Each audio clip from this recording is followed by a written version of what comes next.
Yashodanandana Vrajajana Ranjana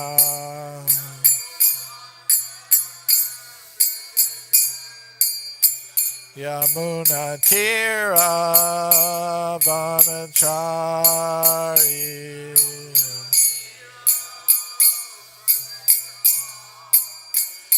Jaya Radha Madhava Kunja Vihari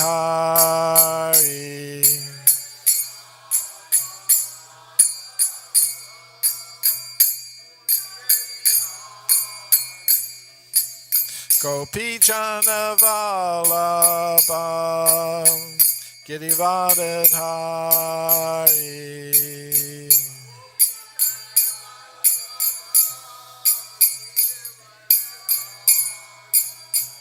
Yashodanandana Vrajajana Ranjana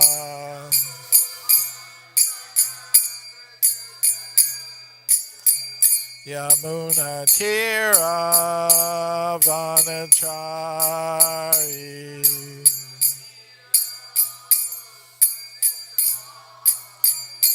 Jaya Radha Madhava Kunja Vihari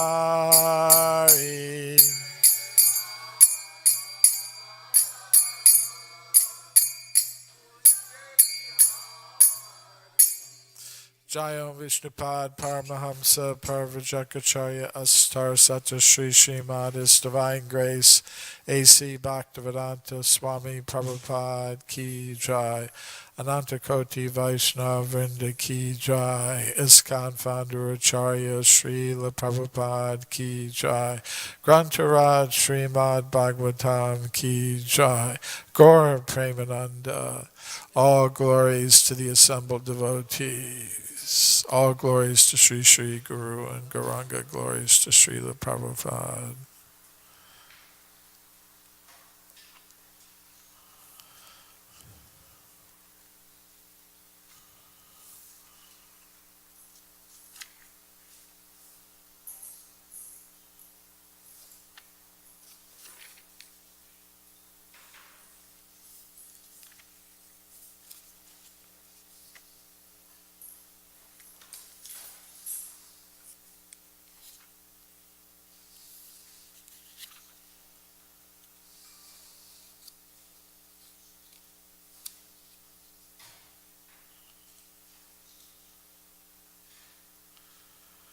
Om Namo Bhagavate Vasudevaya. Om Namo Bhagavate Vasudevaya.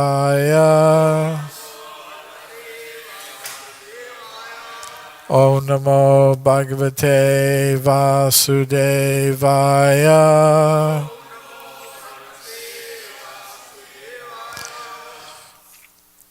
Srimad Bhagavatam, Canto 1, Chapter 3, Krishna is the source of all incarnations, Text 13.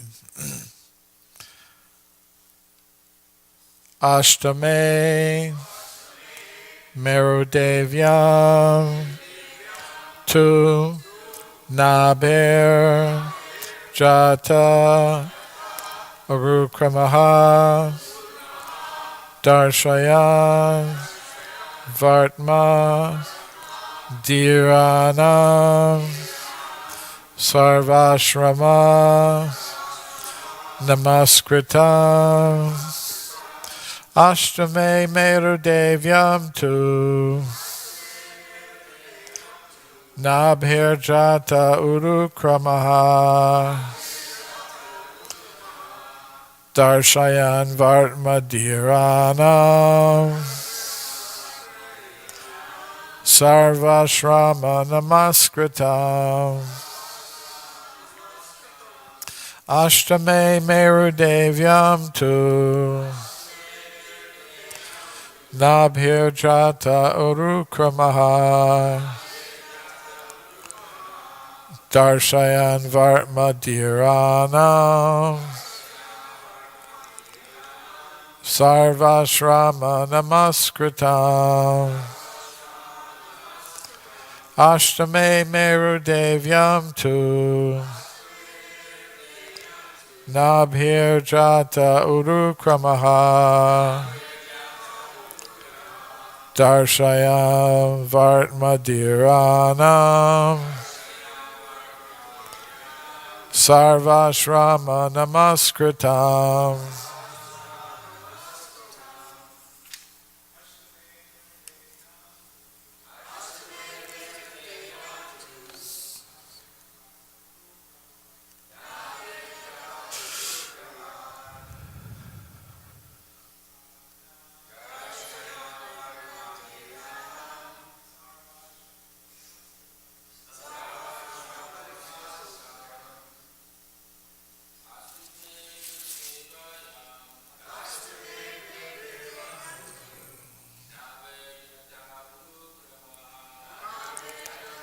Utkamaha Varshayan Vartadiranam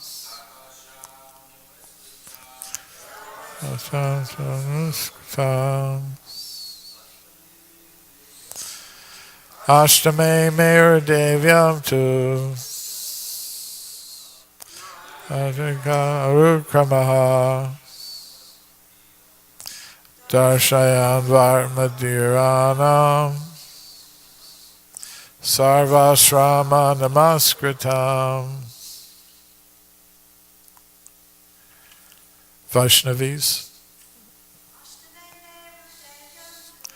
Ashtame Meru Devyam Tu Nave Jata Urukramaha Vartmadiranam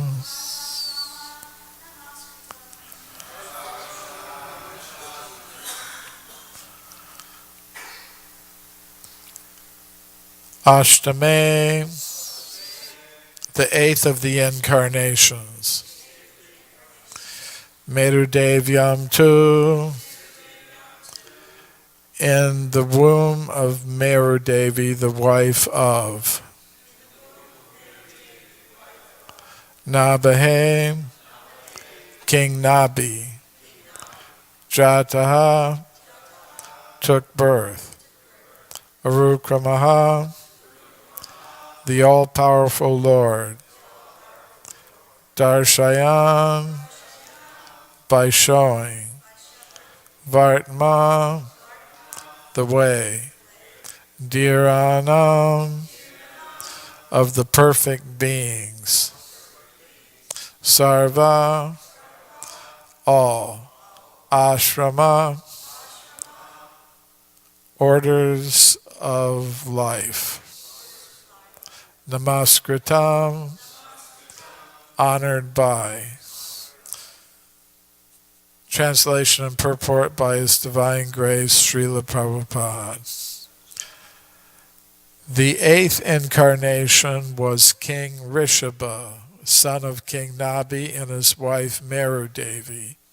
In this incarnation, the Lord showed the path of perfection, which is followed by those who have fully controlled their senses and who are honored by all orders of life. Purport.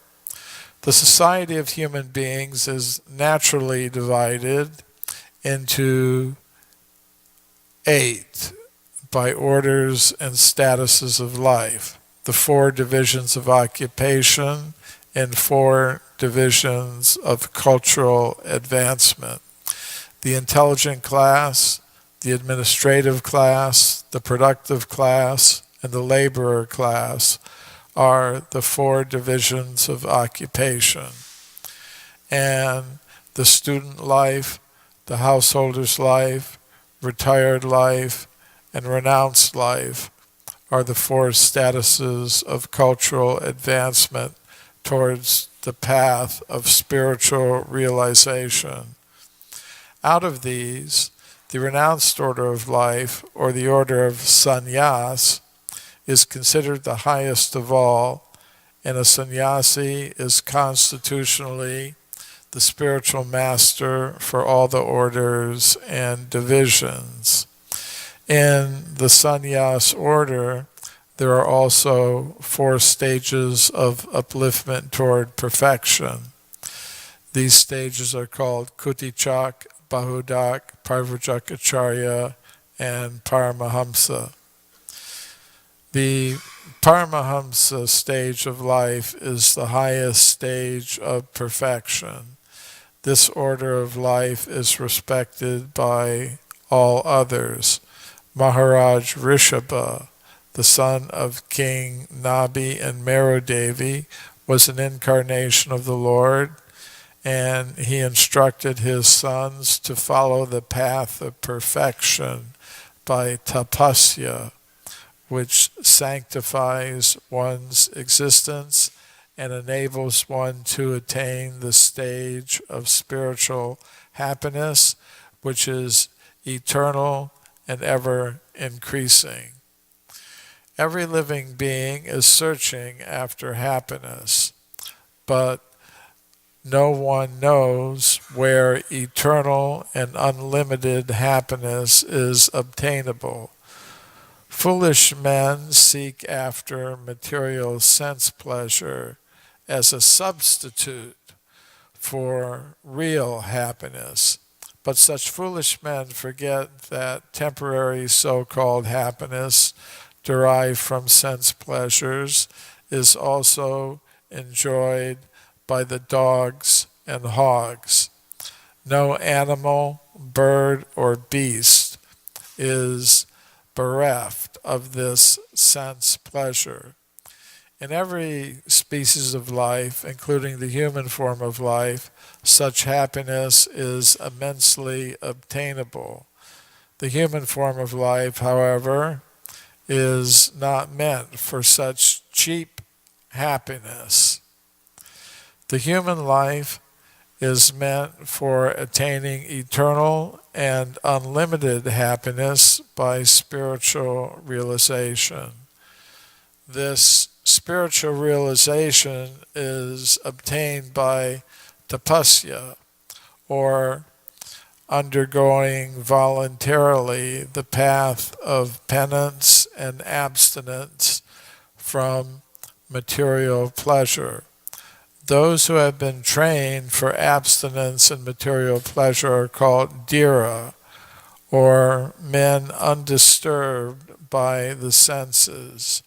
Only these dhiras can accept the orders of sannyas, and they can gradually rise to the status of the Paramahamsa, which is adored by all members of society.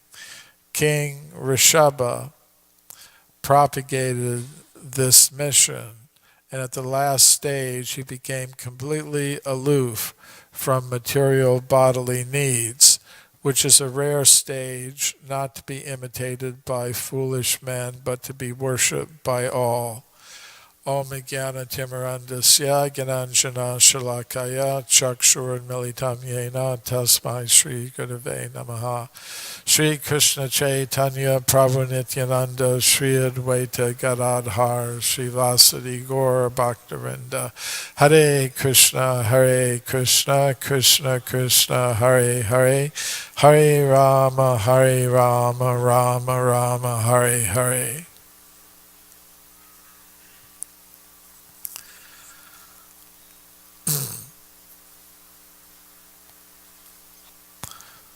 So in the purport, Srila Prabhupada says the society of human beings is naturally divided into 8 groups. This means it's not some artificial imposition, just some aspect of Hindu culture.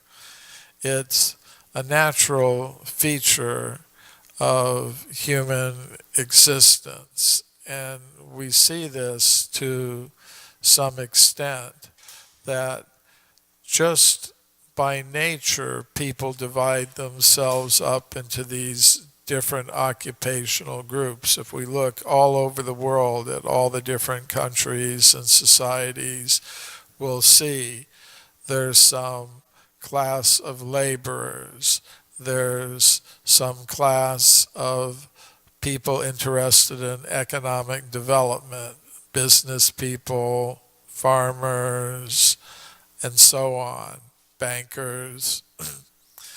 And then there's also a class of people interested in government and military work by nature. They're inclined to that, to rule, to fight, to protect.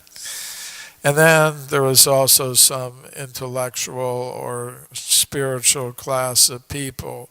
We can find this in every society. It's natural.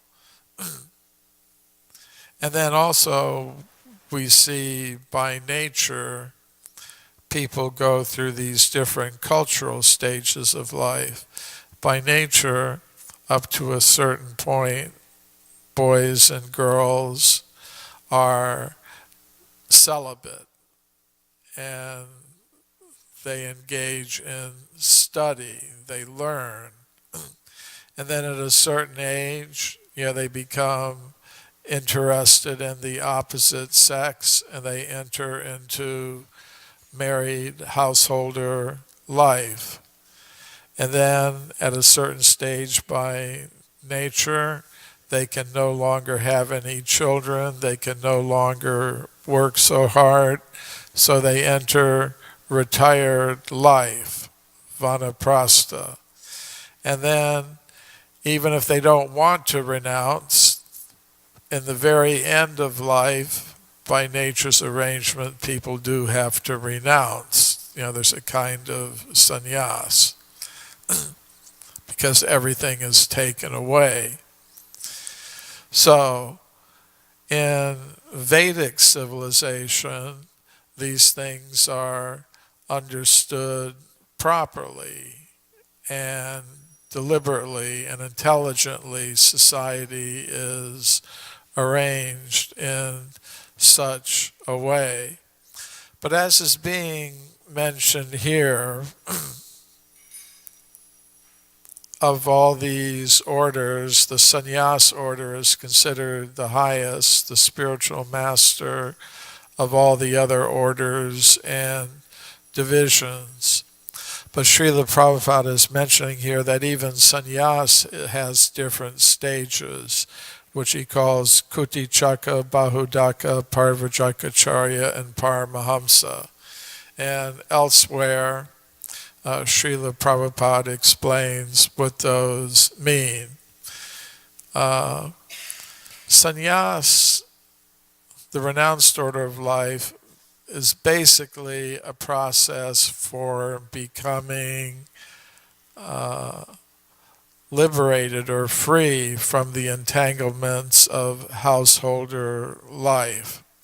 So, Srila Prabhupada says that in traditional Vedic society, the first step for a sannyasi is called Kutichaka. Kutir means hut or cottage. So the sannyasi will leave his house and he'll go outside the village and make a small cottage, and he'll live there by himself instead of living at home, with wife, children, relatives. But the relatives will still bring him food and other necessities from home to his cottage. So that's one step. Then after some time, when the sannyasi becomes accustomed to living apart from his family, even though he's still being supplied with his food and other necessities by his family, he'll decide, no, now I can stop taking food and necessities from my family, and I can go from house to house within the village and take a little from each house in terms of food and other necessities. In other words, he doesn't get his necessities just from one place, but from many places. And that's the meaning of the word bahu and bahudak, which is this second stage of sannyas. And then, at a certain stage, Srila Prabhupada explains, the sannyasi will decide, why am I just concerned about where I'm going to get my food? I should also become interested in preaching. I should have something to give. I should be able to communicate my realizations to others for their benefit. And then he begins to travel, not just from house to house in his own village, but from village to village, from town to town, from country to country. And that is called Parivrajaka. Parivrajaka means to travel, and acharya means to be a teacher and teach. So that's the actual position of a real sannyasi, to be a parivrajak acharya. And after satisfying the duties of the parivrajak acharya, when one has sufficiently preached all around the world and made disciples all around the world, then one can enter the Paramahamsa stage, where the work is carried out by one's disciples. Srila Prabhupada wanted to do this. He said, now I've traveled all over the world, I've spread the Krishna consciousness movement, now I want to sit in one place and simply absorb myself in finishing the Srimad Bhagavatam. But his sense of duty never really allowed him to do that, although he stated it was the normal system. That's called Paramahamsa. So Rishabdev, as mentioned in this verse, he was the son of King Nabi and his wife Meru Devi. They had performed austerities, desiring to have a son like the Supreme Lord, Krishna. So the Lord agreed to become their son. He appeared as Maharaj Rishabdev, and he was a very capable, competent person with all kinds of good qualities. So his father, the king, felt he could retire and turn the kingdom over to Rishabdev. And he did. And he had 100 sons. So at a certain point, he instructed them in the purpose of life. And then he himself retired and became a Paramahamsa. He was completely beyond everything, beyond even sannyas. He was wandering around as an avaduta. An avaduta means a personality who is beyond all the rules and regulations of the varnashrama system of life.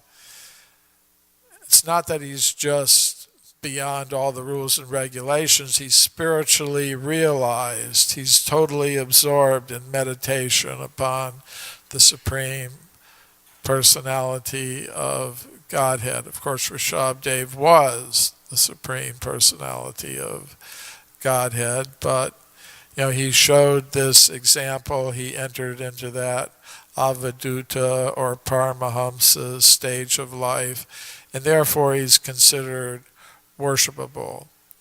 But mainly in the Srimad Bhagavatam, Rishabdev is famous for the instructions that he gave his sons. And there are many famous verses that Srila Prabhupada regularly quoted that come from the teachings of Lord Rishabdev. Nayam deho deho brajam naloke kashtan kamanartam vidbujam ye tapodivyam putrika yena sattvam shudyat yasmad brahma saukyam tvanantam. So that was the first instruction that Rishabdev gave to his sons. Nayam deho deho brajam naloke. This human form of life is not meant for just satisfying the needs of the bodies. Kashtan kaman arhatam vidbujam ye, like the hogs who are vidbuja, which means they eat stool. Of course, we don't see that in Los Angeles, but you go to India, in the villages there are many hogs. They roam in the streets, and you can actually see they're eating stool. And they're thinking that's happiness, that's pleasurable. But in the human form of life, Maharaj Rishabdev was saying we shouldn't simply be striving for the same kinds of pleasures that are available to the dogs and hogs. What is human life for? Tapo divyam putrika yena sattvam. Tapo, austerities, but not just any austerities. Tapo divyam, divine austerities. So, Srila Prabhupada has given us the opportunity to practice those divine austerities in the society of devotees that he set up. And what is the ultimate purpose of those divine austerities? Brahma Saukyam. Shudyat yasmat Brahma Saukyam tvanantam. One becomes purified, one's consciousness becomes purified by the practice of these divine austerities. And as a result, one will be able to experience unlimited transcendental happiness. So that is the purpose. And how does one practice these divine austerities? Rishabdev said, Mahat Sevam Dvaram Ahurva Muktes Tamo Dvaram Yoshita Sangi Sangam. One has to practice these divine austerities in the association of devotees, serving the Mahat, the great soul, like in our International Society for Krishna Consciousness, we're all dedicated to serving the great Mahat Srila Prabhupada, serving his mission of spreading Krishna consciousness throughout the world by so many different methods. And that is the path of liberation, the path of perfection. But if we simply associate with people who are on the level of hogs, dogs, camels, asses, and then that is the door to ignorance, tamo dwaram. Nunam pramata kurute vikarma yet indriya pritya apranoti nasadu manye yata atmanoyam asanapi kleshada asadeha. There's another instruction of King Rsabha to his sons. Nunam pramata kurute vikarma. People are in material consciousness are mad. He says pramata, mad. Kurute vikarma, and therefore they perform vikarma, harmful activities that simply entangle them in the cycle of birth and death. And why? yet indriya pritiya apranoti, simply to try to satisfy their material senses with the temporary material sense objects. Asanapi kleshada asadeha. But that's not good. Nasadu manye, the wise people say, that's not good for a spirit soul to be attracted to such things, because the material body is klesha da. Klesha means miseries, da means to give. So the material body is klesha da. It's temporary and ultimately full of misery. Yes, you may be able to temporarily squeeze some kind of substitute happiness from it, but you'll never get the real happiness. So, therefore, one should strive for this higher purpose. Parabhavas, what is that? Abodha jato, yavana jigyasta atma tattvam. That if one doesn't strive for this higher purpose, then one can consider that one's purpose in human life has been defeated. Unless one comes to the stage of inquiring about the nature of the self and the supreme self, one has been defeated. Nobody wants to be defeated. Nobody wants to be a loser. It's a big insult to tell a person loser. But the Srimad Bhagavatam is saying, if someone doesn't come to the platform of understanding that they're an eternal spirit soul who by constitution is the eternal servant of Krishna, such a person is a loser, has been defeated. So we don't want that. So, I mean, there are obstacles to coming to that kind of understanding, and Rishabdev mentions them in his instructions to his son. Pumsa striya mituni bhavametam tayor hridya granta mahu atogriya chetra sutapta vitar janasya mahoyam aham mameti. So, Pumsa striya, male and female, there's some attraction between them. And it leads to a tight knot being tied in the heart. And from that tight knot in the heart comes so many things. The need for money, friends, relatives, wealth, all kinds of things follow from that. So, Janasya Mohoyam, the average person, is completely bewildered by these things.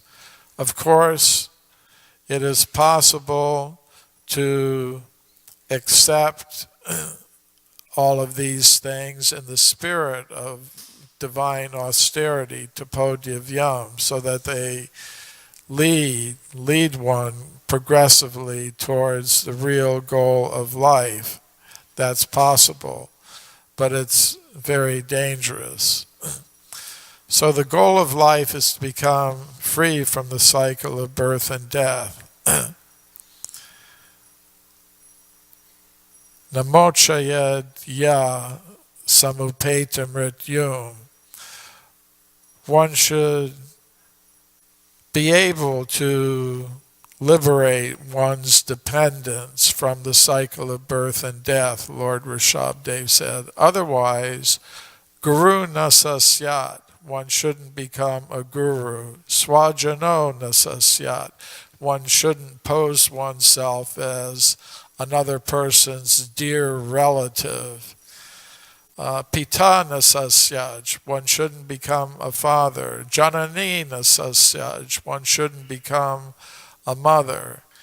Patis na patis chayasyam, one shouldn't become a husband or wife unless one can deliver one's disciple dependent from the cycle of birth and death.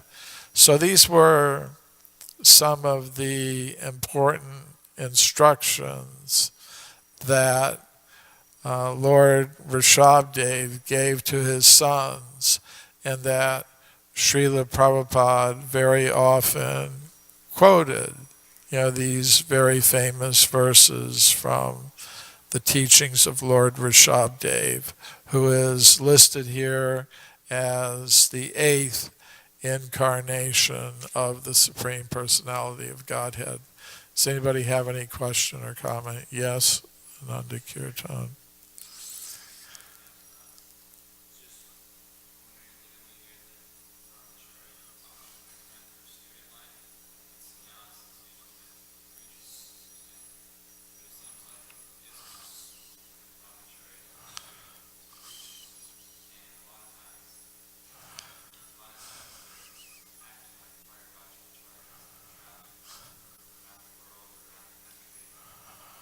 Preaching.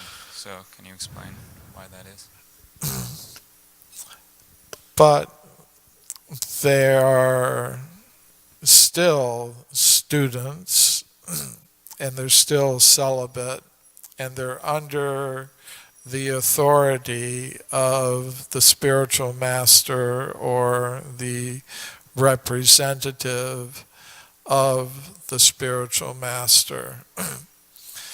And generally, the system is that sannyasis have brahmachari assistants. So, but it may be, that,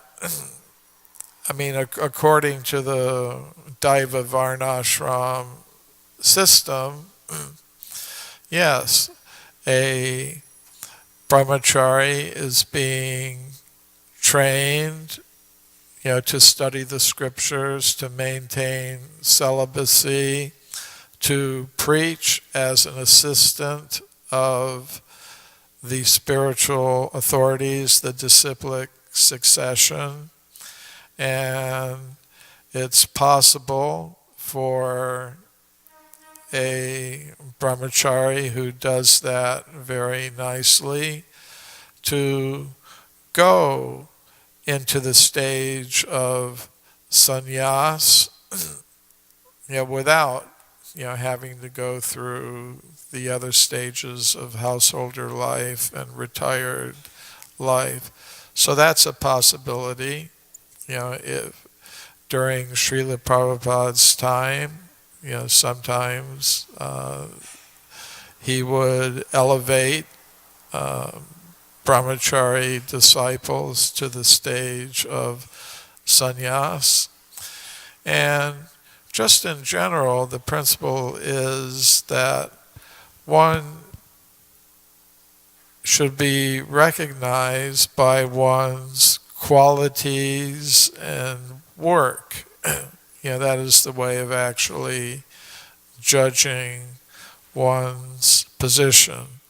But whatever one's position, we also follow the example of Lord Chaitanya, who said, I'm not a brahmachari, I'm not a grihastha, I'm not a vanaprastha, I'm not a sannyasi, I'm not a brahmana, a kshatriya, a vaishya, or a sudra, but gopi bharta kamalayar das das anudas.